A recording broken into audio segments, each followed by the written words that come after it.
Zwitter coaching में आपका स्वागत है।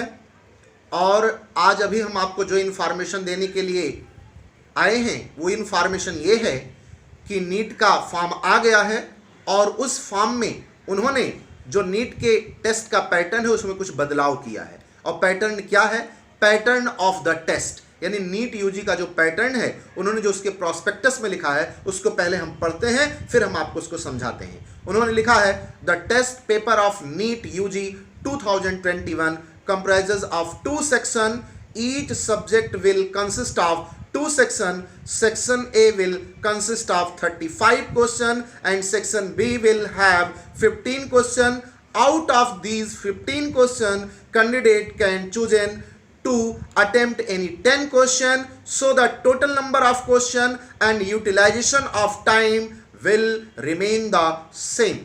यानी सुनिएगा, अभी तक जो हम लोग नीट का पेपर देते थे उसमें केमिस्ट्री में 45, फिजिक्स में 45, बायोलॉजी में 90 क्वेश्चन आते थे। अब उन्होंने क्या कर दिया, फिजिक्स के 45 क्वेश्चन पहले आते थे, अब फिजिक्स में वो 50 क्वेश्चन देंगे और उस फिजिक्स के 50 क्वेश्चन को उन्होंने 2 सेक्शन में डिवाइड किया है। सेक्शन ए में, फिजिक्स के सेक्शन ए में 35 क्वेश्चन होंगे जो आपको करने होंगे। सेक्शन बी में फिजिक्स के 15 क्वेश्चन होंगे जिसमें से आपको मात्र केवल कितने करने होंगे? 10 क्वेश्चन करने होंगे। यानी फिजिक्स में नंबर ऑफ टोटल क्वेश्चन कितने हो गए? तो आप बताओगे कि टोटल क्वेश्चन जो हो गए वो 50 हो गए, लेकिन 50 में से केवल आपको 45 करना है। क्यों? क्योंकि सेक्शन बी में 15 क्वेश्चन है, उसमें से केवल आपको 10 क्वेश्चन करना है।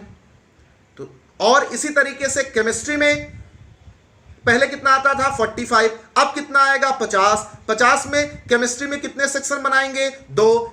सेक्शन ए में कितने रखेंगे? 35। सेक्शन बी में कितने रखेंगे? 15। लेकिन किसमें से आपको चूज करना है? जो सेक्शन बी है उसमें से 15 में से आपको केवल 10 क्वेश्चन करने हैं। और बताइए सेक्शन ए में कितना था? 35। सेक्शन बी में से 15 में से कितने करने हैं? 10। तो हुए कितने? 45। भले दिए 50 हैं लेकिन क्वेश्चन आपको अटेम्प्ट कितने करने हैं? 45। उसी प्रकार से बायोलॉजी में उन्होंने बॉटनी और जूलॉजी को सेपरेट किया है। अब जब बायोलॉजी के 90 क्वेश्चन पहले आते थे, अब क्या करेंगे? वो ओवरऑल 100 क्वेश्चन देंगे। अब बॉटनी के सेक्शन में जाएंगे। बॉटनी के सेक्शन में पहले सेक्शन ए में 35 क्वेश्चन, सेक्शन बी में 15 क्वेश्चन, लेकिन सेक्शन बी के 15 क्वेश्चन में से मात्र केवल 10 क्वेश्चन करना होगा। ऐसे फिर जूलॉजी में उन्होंने सेक्शन बनाया है, सेक्शन ए में 35 क्वेश्चन, सेक्शन बी में 15 क्वेश्चन। अब सेक्शन बी के 15 वाले क्वेश्चन में से 10 क्वेश्चन आपको करना है। तो बायोलॉजी के भी हुए कितने? Total 90 question. यानी क्वेश्चन टोटल उतने ही करने हैं जितने आपको पहले करने थे। यानी क्वेश्चन आपको 180 ही अटेम्प्ट करना है, लेकिन क्वेश्चन आपको ओवरऑल कितना मिलेगा? 200 क्वेश्चन। इससे एक चीज ये है, कम से कम हमको और आपको ऑप्शन मिल गया कि अगर कोई क्वेश्चन नहीं आता तो उसको हम छोड़ सकते हैं, उसके एवज में दूसरा क्वेश्चन कर सकते हैं। तो इसके लिए आपको घबराना नहीं है, ये तो अच्छा है, ये तो बेस्ट है, क्योंकि हम लोगों को ऑप्शन मिल गया है। टाइम 3 घंटे का रहेगा। फिर से सुनिएगा, टाइम 3 घंटे का ही रहेगा। क्वेश्चन 45 ही अटेम्प्ट करना होगा, लेकिन हर सब्जेक्ट में उन्होंने 2-2 सेक्शन बना दिया। फिजिक्स में 2 सेक्शन, केमिस्ट्री में 2 सेक्शन, बायोलॉजी में 2 सेक्शन। फिजिक्स में 2 सेक्शन, पहले सेक्शन ए में कितना रखा? 35 करने हैं।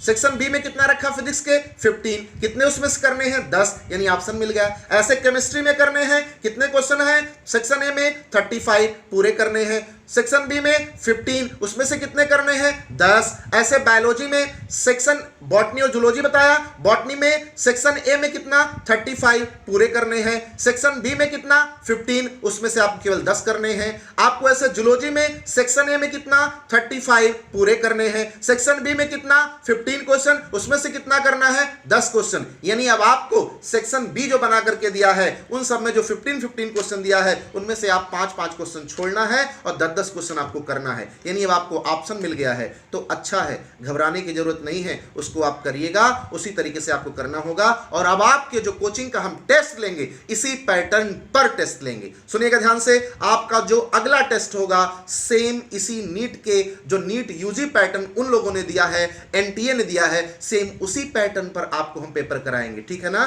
तो घबराना नहीं है, परेशान नहीं होना है, ज्विटर आपके साथ है। ठीक है ना? चैनल को देखने के लिए बहुत बहुत थैंक यू।